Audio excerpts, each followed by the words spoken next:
fadiga não é de super-heróis, é de fórmulas. Durante anos, Hollywood pareceu acreditar em uma regra muito simples. Se é uma produção de super-herói, ela precisa parecer uma produção de super-herói. Precisa ter efeitos, precisa ter explosões, precisa ter luzes coloridas atravessando a tela, precisa ter cidades sendo destruídas, né? Aquelas batalhas gigantescas, de preferência com alguma coisa enorme, né? Aparecendo ali no terceiro ato, de preferência. E talvez a gente tenha acreditado nisso também. Eu, por exemplo, acreditei. Porque quando começaram a sair os trailers de Lanternas, confesso que uma coisa me deixou um pouco preocupado. Cadê o espetáculo? Estamos falando dos Lanternas Verdes. É uma mitologia que envolve alienígenas, planetas distantes, viagens pelo espaço, criaturas bizarras, né? Construtos gigantescos, né? Feitos ali de energia. E os trailers estavam mostrando pessoas conversando. Estradas, cidades pequenas, investigação. 2 homens andando por aí tentando descobrir o que aconteceu. Pensei, será que fizeram uma série barata dos Lanternas? Bom, eu estava errado. Muito errado. O primeiro episódio de Lanternas faz uma coisa que eu não esperava. Ele não tenta desesperadamente convencer você de que você está assistindo uma série de super-heróis. Ele simplesmente conta uma história. Isso parece uma coisa tão óbvia de dizer, mas dentro do atual cenário das adaptações de quadrinhos, talvez nem seja tão óbvio assim. Porque existe uma confiança muito grande nesse primeiro episódio.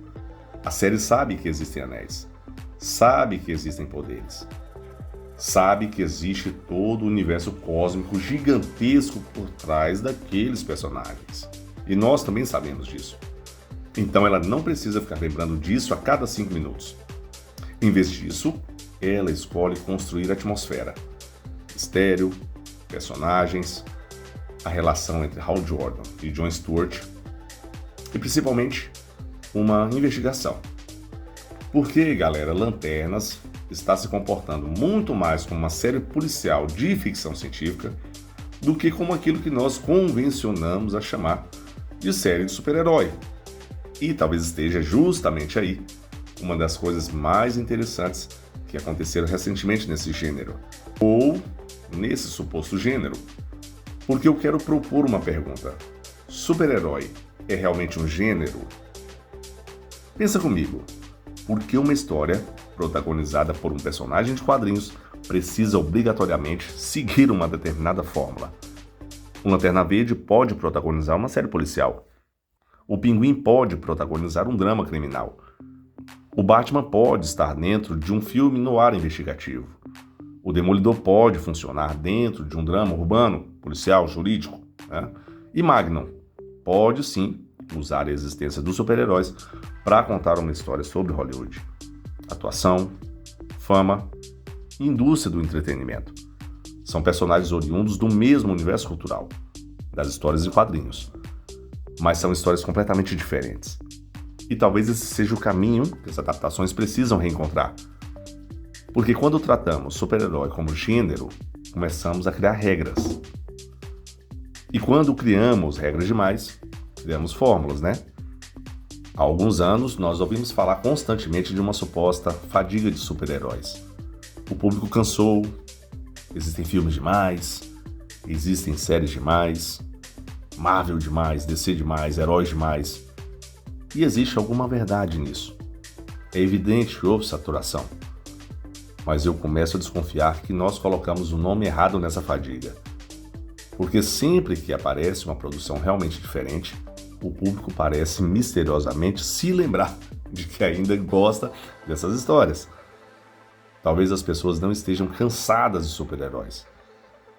Talvez estejam cansadas de assistir o mesmo filme de super-herói usando diferentes personagens. E existe uma diferença enorme entre essas duas coisas. Agora, falando um pouco dessa tal fórmula, você provavelmente conhece essa sensação.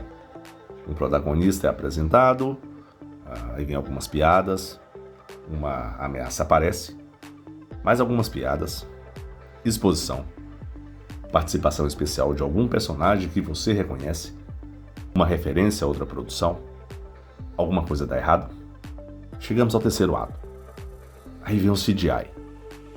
Um exército de criaturas ou soldados descartáveis. Uma batalha enorme, né? Um raio gigantesco apontado para o céu. Aí o herói vence. Cena pós-créditos e nos vemos na próxima produção. O problema nunca foi existir o CGI. O problema nunca foi existir o espetáculo. Eu adoro espetáculo. Quem não gosta, né, galera? Um Lanterna Verde sem espetáculo, em algum momento, seria até desperdício. O problema começa quando o espetáculo deixa de servir a história e passa a substituir a história. E é aqui que Lanternas fica ainda mais interessante. Mas então, Lanternas é uma série barata? Definitivamente não, galera. Não, a HBO não faria uma série barata. E esse detalhe é fundamental. As estimativas publicadas para Lanternas colocam seu orçamento total na casa de mais de 100 milhões de dólares para 8 episódios. Ou seja, não estamos olhando para uma produção pequena tentando esconder suas limitações. Estamos olhando para uma grande produção fazendo escolhas. E existe uma diferença gigantesca entre as duas coisas. Não colocar um construto gigantesco de energia verde a cada 10 minutos não significa necessariamente que você não tinha dinheiro para fazê-lo. Pode significar simplesmente, galera, que aquela cena não precisava de um construto gigante de energia verde. Isso parece óbvio. Mas durante muito tempo, Hollywood confundiu orçamento com obrigação de espetáculo. Gastamos 150 milhões, o público precisa enxergar 150 milhões. E talvez não. O público precisa enxergar uma boa produção. O dinheiro pode estar na fotografia, nas locações, no elenco, nos cenários, na direção, na pós-produção, por exemplo, os efeitos invisíveis que você nem percebe que são efeitos. E, principalmente, o dinheiro pode estar guardado para os momentos em que o fantástico realmente precisa aparecer. Porque existe uma outra vantagem nisso. Se tudo é espetáculo, galera, nada é espetáculo. Aí tem uma coisa interessante, turma. O cosmos pode parecer maior justamente porque começamos pequeno. E talvez, galera, essa talvez seja uma das coisas que mais me empolgam nessa série. Nós sabemos o tamanho desse universo. Sabemos o que existe lá fora. Civilizações alienígenas, planetas, ameaças cósmicas, um universo inteiro. Mas a série não começa tentando colocar tudo isso na nossa cara. Ela começa no chão, ali com pessoas, com mistério, com uma escala quase que íntima, né? Isso cria uma possibilidade narrativa maravilhosa. Porque quando esse universo finalmente se abrir, ele pode parecer enorme. Não porque aumentaram o tamanho da tela, mas porque nós sentimos a diferença de escala. Você começou olhando para uma estrada e talvez termine olhando para o universo. Isso é construção, turma. E a Marvel também parece ter percebido alguma coisa. Aqui entra Magnum, por exemplo. Porque é curioso comparar essas duas produções, né? Elas não são parecidas em tom. Não contam histórias parecidas. Pertencem a universos concorrentes. Mas existe uma filosofia que aproxima as duas. Magnum também não parece interessado em preencher um checklist de coisas, né? Coisas que precisam ter em uma série de super-herói. Simon Williams é um personagem de quadrinhos. Existem poderes. Existe toda uma mitologia ao redor dele. Mas a produção percebe que pode utilizar esse universo para falar de outra coisa, por exemplo. Hollywood, atores, fama, a própria indústria que fabrica o entretenimento. E olha a ironia, turma. Justamente quando essas produções deixam de tentar aparecer o tempo inteiro, né, com produções de super-heróis, elas começam a parecer mais criativas. E talvez um dos exemplos mais evidentes seja Pinguim. Tecnicamente, estamos falando de uma série derivada do universo do Batman, mas tire a iconografia dos quadrinhos por alguns minutos, e aquilo funciona como um drama criminal. Máfia, poder, família, ambição, traição. A série não fica segura pensando: já se passaram 15 minutos e ninguém usou o superpoder. Porque ela sabe qual história está contando. E The Batman fez algo parecido no cinema. Matt Reeves pegou um dos personagens mais famosos da cultura pop e perguntou: e se nós realmente fizéssemos um filme de detetive com o maior detetive dos quadrinhos. Parece novamente óbvio, mas demorou décadas, né, para vermos isso sendo explorado dessa maneira em um blockbuster do Batman. E galera, o dinheiro não é o vilão. Eu acho importante deixar isso claro, porque seria muito fácil transformar essa discussão em produções de super-heróis precisam ficar mais baratas.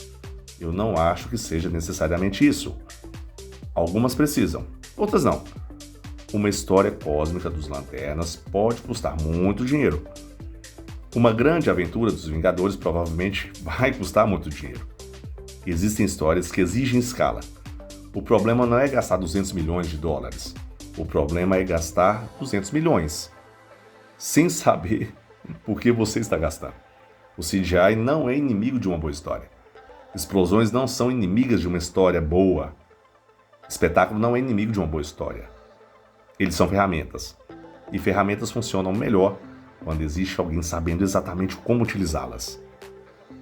E talvez já esteja acontecendo uma certa mudança, né?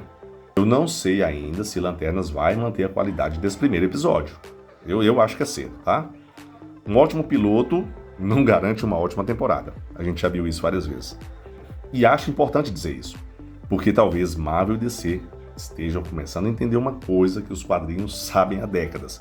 Personagens de super-heróis podem protagonizar praticamente qualquer gênero de história.